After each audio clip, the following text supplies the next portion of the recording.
Olá, buscadores! Estamos iniciando mais um episódio do programa Leituras para Viver Melhor, programa produzido em parceria da Editora Teosófica com a TV Suprem. TV Suprem, que é o canal de comunicação da União Planetária, canal 2 da NET em Brasília. E se você estiver acompanhando pelas redes sociais, pelo Spotify, pelo YouTube, não deixe de curtir o vídeo, se inscrever no canal, e assim você nos auxilia a produzir cada vez mais conteúdo de qualidade para todos vocês. E hoje iremos conversar um pouquinho com a Elinda. Tudo bem, Elinda? Seja bem-vinda. Oi, Charles. Muito obrigada. Gratidão. Nós que agradecemos a sua disponibilidade em trazer suas reflexões, suas leituras hoje para todos que nos assistem. E ainda irão nos assistir, né? O programa fica aí disponível, né, nas redes sociais, depois da estreia na TV Suprem. A Elinda, ela é membro da Sociedade Teosófica há bastante tempo, desde 2001. Ela é membro da loja Campo Grande, né? Ela é professora de yoga. Ela é uma pessoa com muita experiência na área da educação. Ela é diretora pedagógica da Associação Anibesa, uma associação de estudos da Sociedade Teosófica, e ela é graduada em pedagogia, especialista em orientação pedagógica em educação à distância, tem mestrado, doutorado e pós-doutorado em educação. Ela é docente do programa de mestrado em ensino de ciências e matemática da Universidade Anhanguera e coordenadora de grupo interdisciplinar de pesquisa e estudos em educação à distância. É uma educadora aí de formação, de atuação, de espírito, né? Ela mergulhada aí na área da educação. E ela escolheu um livro para conversarmos hoje, de autoria de alguém que também tinha um viés educacional muito forte, né? O Jiddu Krishnamurti, que existe no mundo inteiro, existem as escolas Krishnamurti até hoje, né? Ele já desencarnou há vários anos, mas mesmo assim existem as escolas Krishnamurti, e além das escolas Krishnamurti, existem também muitas escolas que acabam se inspirando no método, né? No método, no pensamento dele, como, por exemplo, tem a Academia Teosófica de Adyar, né, na sede internacional da Sociedade Teosófica, que é uma escola, não é uma escola krishnamurtiana, propriamente dita, mas se inspira no modelo de Krishnamurti e também de outros, né, a escola Waldorf, a escola Montessori, enfim. Então, ela é uma educadora que escolheu uma obra de um educador, e o título da obra é A Mente Imensurável, uma publicação aqui no Brasil da Editora Teosófica. Elinda, fala um pouquinho para nós, né? Eu sei que você já fez 2 ou mais apresentações sobre esse livro. Você me comentou agora há pouco que terminou as últimas páginas agora, né? Acabou de ler as últimas páginas, mas vai retomar essas últimas páginas. Você gosta de ler e reler e digerir, né, esse conteúdo. Então, fala para nós os principais temas abordados pelo autor que estão aí fresquinhos na sua memória e que você gostaria de trazer reflexões para quem está nos assistindo. Em primeiro lugar, parabéns, Charles, por esse programa. Eu achei o máximo.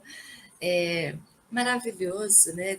Termos aqui estudantes das obras teosóficas, das obras publicadas pela Editora Teosófica, em especial pessoas que estudaram e vêm trazer, né, quais são os pontos que elas destacam, o que necessariamente é estudado ou tratado em cada obra.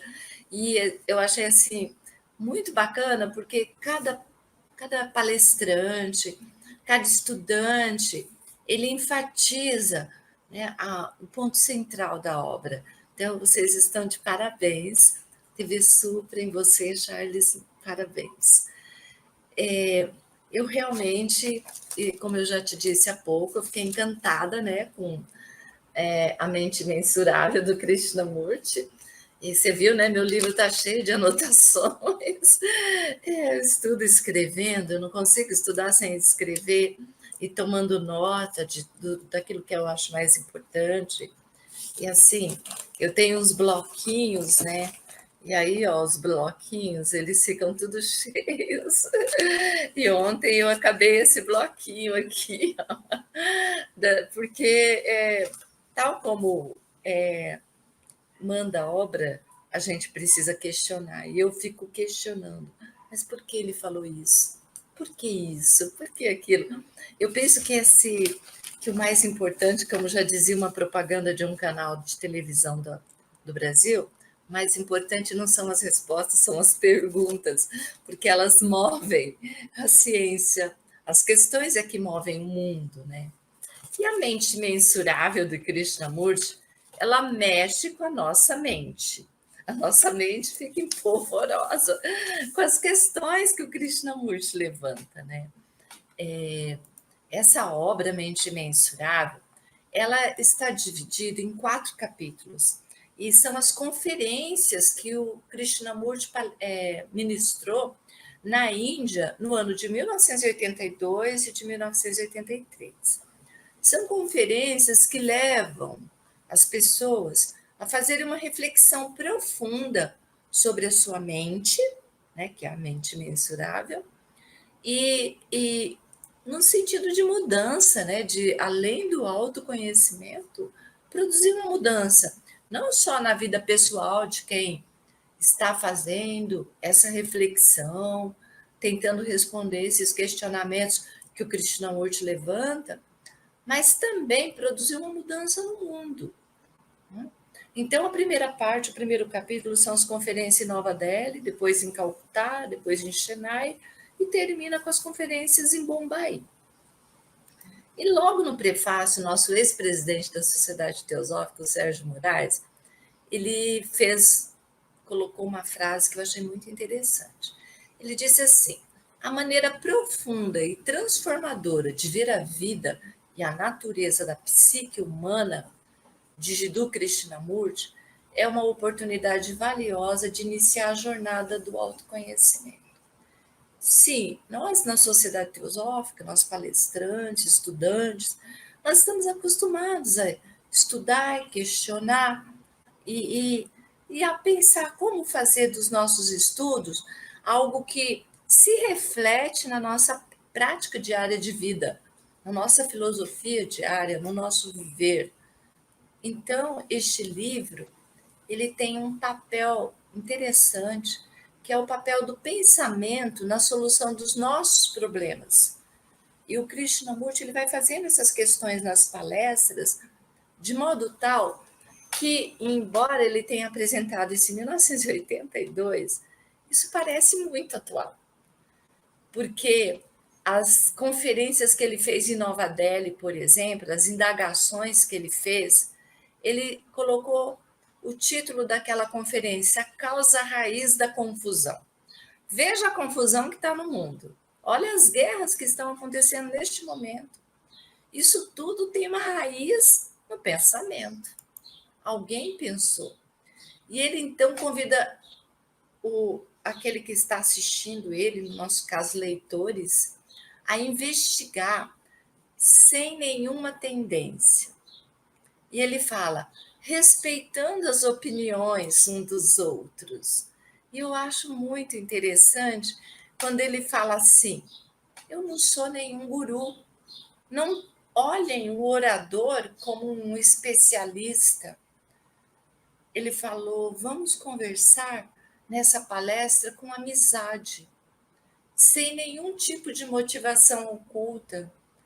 Vamos expressar nossas opiniões, mas sem o vigor de defender, de argumentar e de convencer. Ele falou: o orador não está aqui para convencer, o orador está aqui para indagar, para perguntar, para questionar. E aí ele fala: você tem um amigo? Ele pergunta, ele indaga. Você tem um amigo ou uma amiga para quem você expõe os seus conceitos? Para quem você expõe as suas ideias, os seus sentimentos? Com quem você fala das suas desilusões? E isso é muito interessante, porque quando ele faz essas indagações, o que nós pensamos? Na sociedade atual, nós moramos numa casinha, num quadradinho, e nós não conhecemos o vizinho do lado, nem da frente, nem de trás, nem do outro lado. O máximo que nós fazemos de colocar nossas opiniões, nossos conceitos, com liberdade, sem querer convencer ninguém, é lá na sala da psicóloga, da terapeuta. Porque quando você coloca suas ideias na universidade, todo mundo acha que você já está querendo convencer. Se você vai dar uma palestra, as pessoas pensam, já saem de lá. Fulano falou isso, então já dá uma confusãozinha aí também. Porque dá uma confrontada nas palavras do orador com a vida prática da pessoa. E aí o objetivo das palestras do Krishnamurti não era convencer, era provocar um pensamento, uma mente mensurável, para que essa mente pensasse na causa raiz das confusões.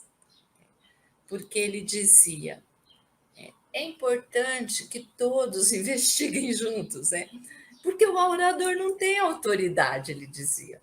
Porque o palestrante não é guru, não quer ser guru, não vai ser guru. Então, vamos investigar juntos.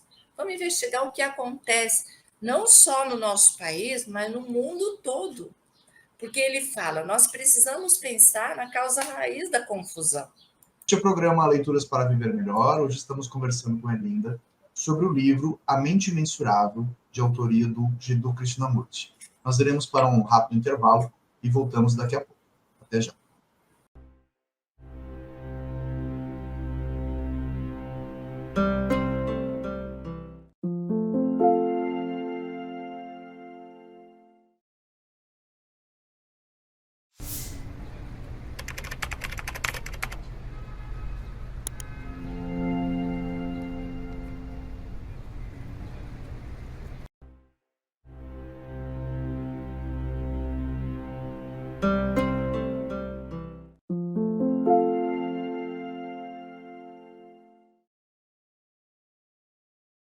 Estamos de volta com o programa Leituras para Viver Melhor, hoje conversando com a Erlinda sobre o livro A Mente Mensurável, de autoria do Jiddu Krishnamurti.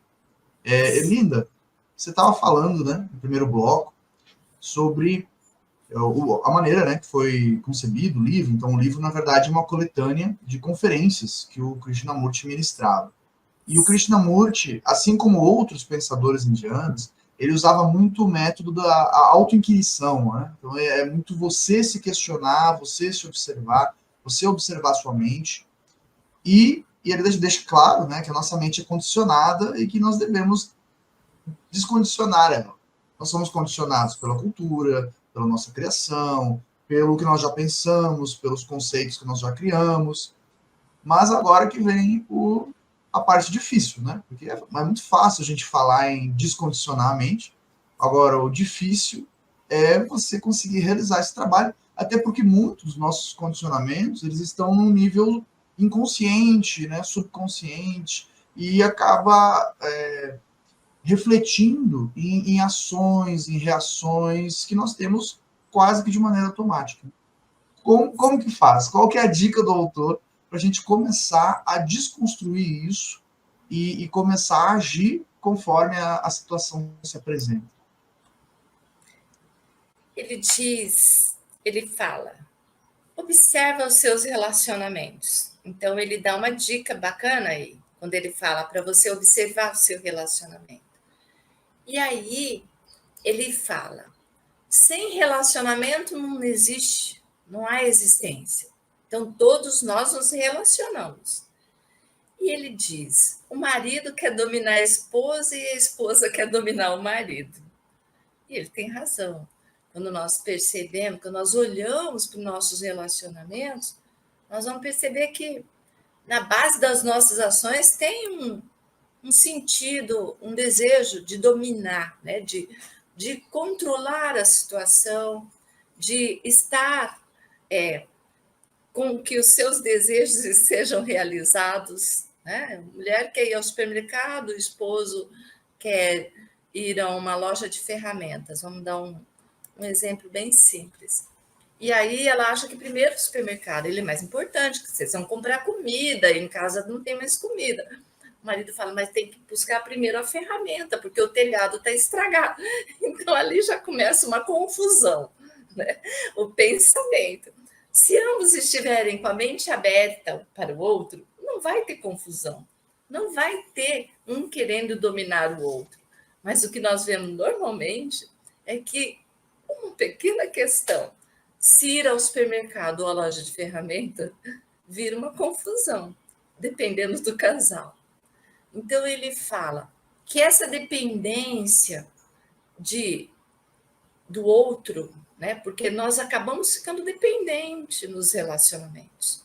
Né? Porque tem um relacionamento, você está implícito uma dependência, que essa dependência gera uma fraqueza.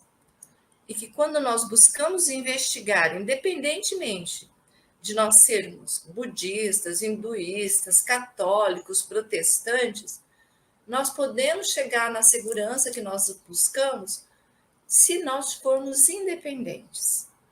Ele fala que a autoconfiança, o senso de responsabilidade por si mesmo, sem depender dos outros, nem de livros, nem de religiões, nem de teorias, gera em nós uma autonomia. Então, nós precisamos buscar essa orientação a partir da nossa mente e do nosso coração. Mas antes, nós precisamos trabalhar a mente mensurável, porque se não trabalharmos essa mente, nós não vamos conseguir também ser independentes.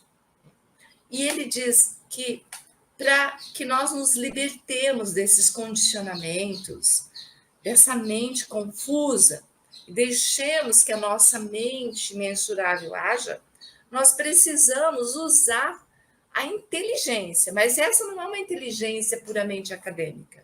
É uma inteligência que nasce da compaixão e do amor. É o contato entre a mente e o cérebro que só pode acontecer quando o cérebro está tranquilo. Ou seja, se eu estou com a mente agitada, eu não consigo ter essa inteligência de emoção, no sentido da compaixão e do amor. Então, se o casal, se ambos, as partes do casal, são independentes, nós veremos que não vai ter tanta confusão.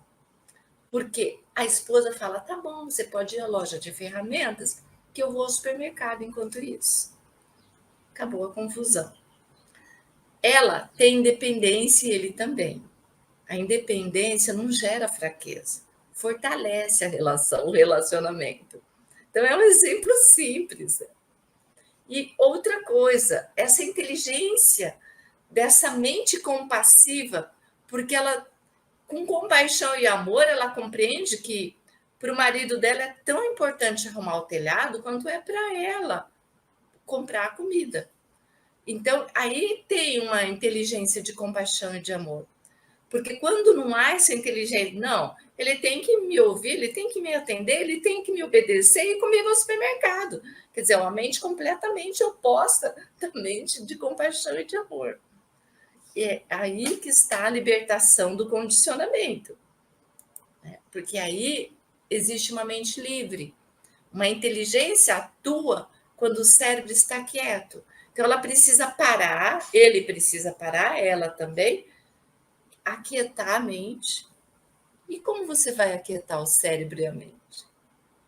Eu, como professora de yoga, já falo, pratica yoga, vai meditar, faça meditação, você vai aquietar o cérebro.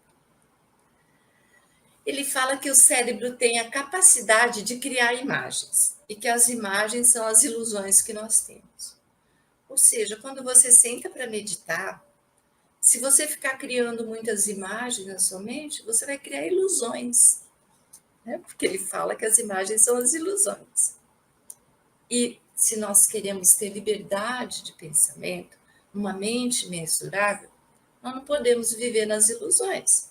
Nós precisamos observar as imagens de ilusão que vem à nossa mente e ter clareza que isso é ilusão. E então, isso provoca em nós uma profunda reflexão. Porque o que é ilusório e o que não é? Qual é o comportamento que eu vou ter diante dos problemas da vida, diante dos sofrimentos? E ele fala depois na palestra em Nova Delhi, ele diz, no término há um novo começo. Então ele fala, em todos os países existem dores, sofrimentos, angústia da existência humana. A vida é tumulto, é agonia, não é aprazível. Todos os seres humanos carregam o mesmo fardo. Eles compartilham a mesma tristeza. A tristeza acumulada por milhares de anos. E a gente precisa compreender essa tristeza. E eu acho isso muito interessante, porque quando eu tinha 20 e poucos anos, eu sentia uma angústia e eu não sabia a razão disso. E a hora que eu leio essa frase do Krishnamurti, que a tristeza que a humanidade sente, ela é um fardo que vem há milhares de anos carregado pela humanidade, aí a gente encontra a razão. E ele diz, a sua tristeza é a tristeza da humanidade, de todos os seres humanos. Vivam eles na Rússia, na América, na China, na Índia, não importa. Onde está a causa da tristeza? Onde está a causa da dor, da angústia, da aflição, da ansiedade que vem com a tristeza, da suprema solidão? Ele fala, nossa consciência é a consciência da humanidade. Ou seja, tudo que nós sentimos, todos os seres humanos sentem. E por que você necessita ter algum tipo de tristeza? Por que a humanidade ainda não descartou essa tristeza? Por que a humanidade não se livrou dessa tristeza? E aí ele pergunta, o apego é a causa da tristeza? E mesmo que você seja casado, tenha filhos, você é uma pessoa solitária. Quando você está em grande aflição, você percebe quão solitário você é. E então ele diz que a solidão vem da ilusão de você estar separado. Que cada um de nós está convencido de que é uma alma separada, que é uma entidade separada. Então, toda a nossa atividade fica autocentrada. Cada um, do mais alto ao mais baixo, é autocentrado e é egoísta.